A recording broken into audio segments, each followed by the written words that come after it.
So moving on, the video recording system won't let me do more than 5 minutes, so we'll just do it in parts. But moving on with chapter 6, 7, and 8. So looking at chapter 6, which is a whole page and a half, if that.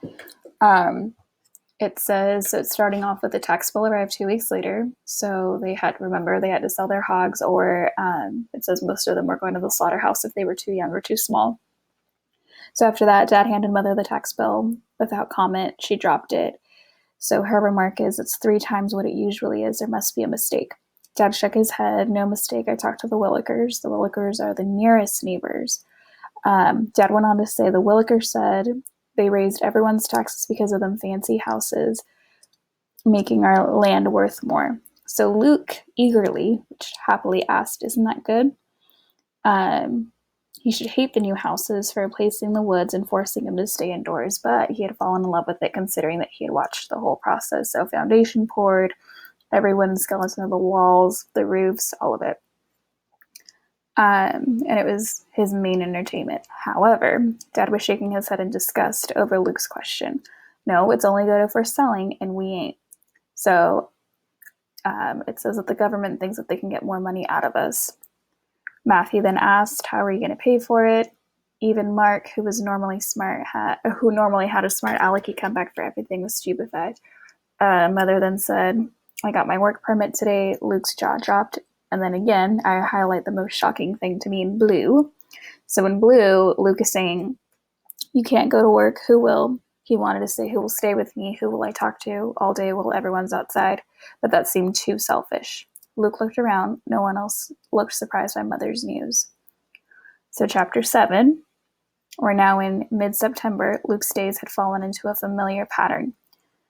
This will be helpful for Tuesday's Race's response. I'm going to highlight it in green so you remember to go back to that. So by mid-September, his days had fallen into a familiar pattern.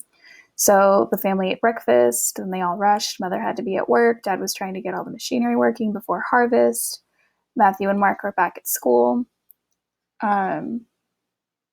So let's see. The family stopped. Luke went back to his room to watch from the vents. There were mansions as long as a gardener's house and barn put together. He spent time watching the new kind of traffic, expensive-looking cars driving slowly down the new paved roads. He figured out that the people that were looking at the houses were actually people that were going to buy the houses. So he studied each potential neighbor carefully.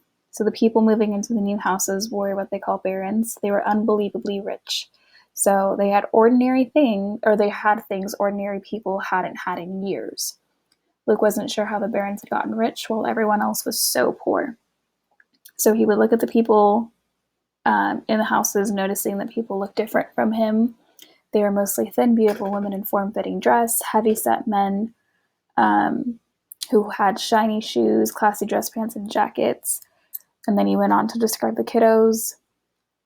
And then, though he knew no one dare show up with 3 kids, he always counted 1, 2, 1, 2, 1, 2. Let's see. He talks about maybe he could sneak into one of their houses, considering if maybe somebody had just 1 kid, but then, he would probably be turned in or shot for trespassing. So let's see. He began thinking about that. When he began thinking about things like that, he always went back to just grab a book. Mother had taught him how to read and do math as much as she knew herself. So with his books, he liked to forget that he was Luke Gardner, a 3rd child in the hidden attic. Sometime around noon is when he would hear, is when he would go to eat without Mother there. There were no mashed potatoes. Dad always made sandwiches for him, though. Dad never talked to him. He didn't want anybody overhearing them and wondering. He left the radio on for just a little bit to listen to the farm report. When Dad left, Luke went back to his room to read. At 6:30, Mother came home and always stomped in and said hi to Luke before rushing out. Matthew and Mark came in to visit him too. Before the woods, they were able to go out and play kickball or football, but after they did their chores, but that's not an option anymore. The best part of the day came at the end when Mother tucked him in. She'd be relaxed then. She'd stay for an hour, talk to him. In this little part, he talks about how tired she is because she's telling him a story.